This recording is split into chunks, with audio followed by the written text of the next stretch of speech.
யார் யாரெல்லாம் புதுக்கோட்டை மாவட்டம், யார் யாரெல்லாம் விராலிமலையில் வசிக்கிறீங்க அப்படின்றத இந்த கமெண்ட்ல மென்ஷன் பண்ணுங்க. வணக்கம். இன்னைக்கு நம்ம விராலிமலை சண்முகத்தை பற்றி தான் பார்க்க போகிறோம். விராலிமலை சண்முகன்றவர் பார்த்தீங்கன்னா இந்தியாவில் நடுவண் அரசால் இந்திய ஆட்சியை மொழியாக்க நிறைவேற்றப்பட்ட 1963ஆம் ஆண்டில் அலுவல் மொழி சட்டத்தை நிறைவேற்றதை எதிர்த்து தமிழ்நாட்டில் போரிட்டு அதுக்கப்புறம் எப்படியாவது இதை ஒழிக்கணும் அப்படின்றக்காக தற்கொலை, அதாவது விஷத்தை குடித்து இறந்து போன ஒரு மனிதர் தான் இந்த விராலிமலை சண்முகம்ன்றவர். அவரை பற்றி நம்ம சுருக்கமாக பார்ப்போம். இவர் பார்த்தீங்கன்னா 1943 ஆகஸ்ட் 11ஆம் தேதி பார்த்தீங்கன்னா புதுக்கோட்டை மாவட்டத்தில் பிறந்திருக்காப்புல. இவர் பார்த்தீங்கன்னா அதுக்கு விராலிமலையில் தான் குடும்பத்தோடு வசிச்சிருக்காங்க. இவர் ஒரு கடையில், ஒரு மளிகை கடையில் வந்து வேலை பார்க்குறாரு. இவர் பார்த்தீங்கன்னா எம்ஜிஆரோட தீவிர ரசிகர். அதனால் பார்த்தீங்கன்னா எம்ஜிஆர் மன்றத்தில் பார்த்தீங்கன்னா ஒரு துணை செயலாளராக வந்து நியமனம் செய்கிறார்.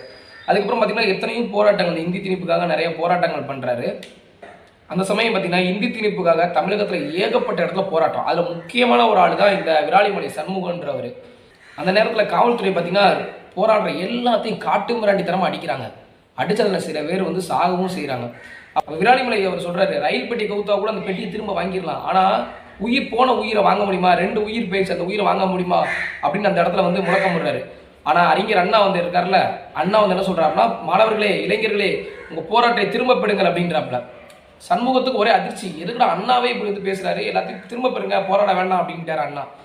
அப்போ சண்முகம் அந்த இடத்துல முழக்கம் விடுறாரு, தமிழை காக்க வேண்டிய திமுகவே தமிழை காக்க வேண்டாம் அப்படின்னு பின்வாங்கிட்டாங்க அப்படின்னு அந்த இடத்துல வந்து வீர முழக்கம் விடுறாரு.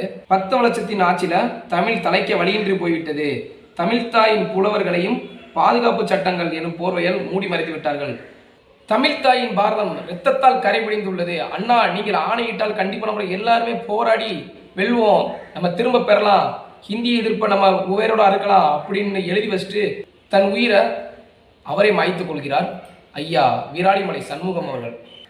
அவர் இறந்த ஆண்டு பார்த்தீங்கன்னா 1965 இதே நாள் பிப்ரவரி 25 தான். அவர் சுமார் 23 வயது தான் வாழ்ந்திருக்காரு. தன்னுடைய இளைஞர் பட்டாளத்தை திரட்டி போராட்டங்கள் நடத்தி கடைசி திமுகவோட ஆட்சியிலேயே பார்த்தீங்கன்னா அது வந்து அந்த போராட்டம் வந்து தோல்வியில் அடைஞ்சிருக்கு. அதுக்கப்புறம் பார்த்தீங்கன்னா ஆகஸ்ட் 19 1979 இவருக்காக ஒரு படிப்பகம் உருவாக்கி விராலிமலையில் இவரோட நேமில் உருவாக்கி அண்ணா அவரும் திறந்து வைக்கிறார். விராலிமலை சண்முகத்தை பற்றி இன்னும் தெரிஞ்சிருந்தா கண்டிப்பாக நம்மள கமெண்ட்ல சொல்லுங்கள். யார் யாரெல்லாம் புதுக்கோட்டை மாவட்டம், யார் யாரெல்லாம் விராலிமலையில் வசிக்கிறீங்க அப்படின்றத இந்த கமெண்ட்ல மென்ஷன் பண்ணுங்கள். நன்றி.